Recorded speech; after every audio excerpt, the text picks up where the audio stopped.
toksik, sepsis, ular dan lain-lain, dan GGA postrenal akibat obstruksi intrarenal sendiri, misalnya di posisi kristal urat, atau obstruksi ekstrarenal intrinsik karena tumor batu nekrosis papila di rongga pelvis. Bukan ya, ini di tumor di ginjal sendiri. Kalau ekstrinsik baru di rongga pelvis, misalnya keganasan, kandung kemih, batu tumor berproses dan ini menyebabkan gagal ginjal akut.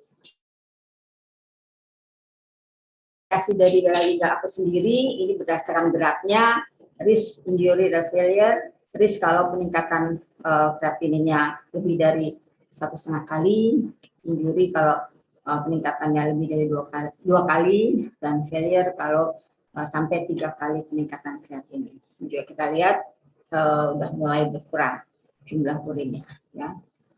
Lalu dari beratnya kita lihat ada secara klinis plus kalau kerusakan total fungsi ginjal ini selama lebih dari 4 minggu dan dianggap PSRD kalau yaitu disebut gagal ginjal terminal jika terjadi lebih dari 3 bulan.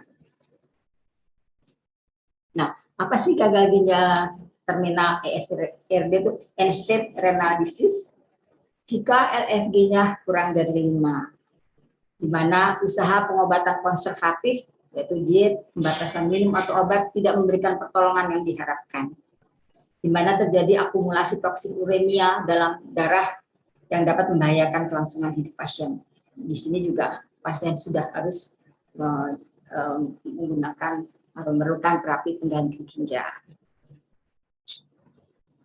Apa sih terapi pengganti ginjal? Terdapat 2 jenis terapi pengganti ginjal, yaitu dialisis dan transplantasi ginjal. Dialisis sendiri ada hemodialisa dan peritoneal dialisa.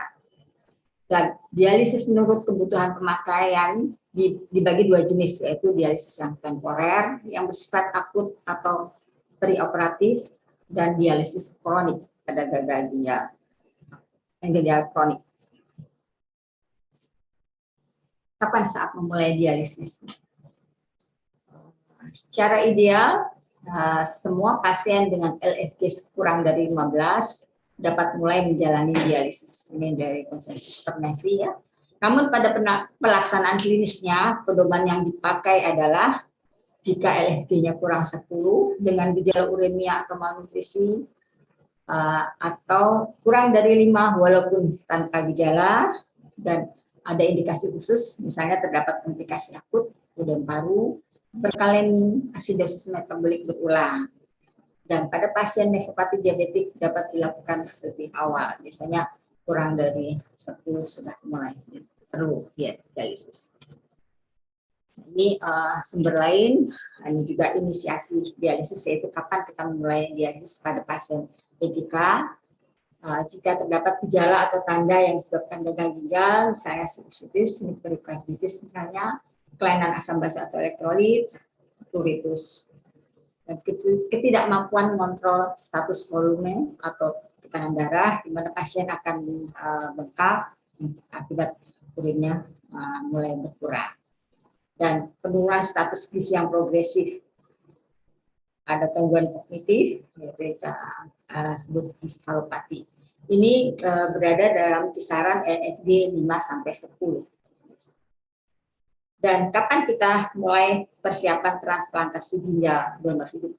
Biasanya pada LFG kurang dari 20 dan terdapat bukti PGK yang progresif dan irreversibel selama 6-12 bulan sebelumnya jika pasien pilihannya adalah transplant. Lalu indikasi pada gagal ginjal akut, misalnya karena uremia, gejalanya mual muntah kejang, hiperkalemi, jika kali lebih dari 6,5 atau kali lebih dari 5,5 dengan perubahan EKG dengan tidak respon dengan terapi, atau adanya kelebihan cairan, di mana terjadi resisten diuretik, terutama pada terjadi pada baru ya.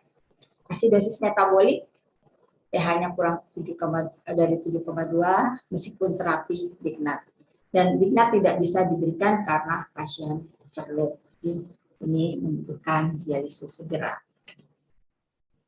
Sedangkan kontraindikasi dialisis adalah di